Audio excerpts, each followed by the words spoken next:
పరిశుద్ధ నామానికి స్తోత్రం కలుగును గాక. కీర్తన 42వ అధ్యాయము 1వ వచనము. దుప్పి నీటి వాగుల కొరకు ఆశపడినట్లు దేవా నీ కొరకు నా ప్రాణము ఆశపడుచున్నది. అవును ప్రియులారా, ప్రతి రోజు కూడా మనము దేవుని వాక్యం కోసము వేగిరచ్చు పడుతూ ఉండాలి. దాహముతో మనం ఉండాలి.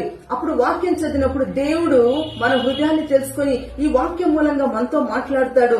మనకు కావాల్సిన ఆత్మిక ఆహారాన్ని ప్రతిరోజు ఇస్తూ ఆత్మిక జీవితంలో బలపడే శక్తిని ఇస్తాడు. అంతేకాకుండా ఆదివారం కూడా మందిరానికి వెళ్ళినప్పుడు దేవుడు సేవకుల మూలంగా మనతో మాట్లాడతాడు.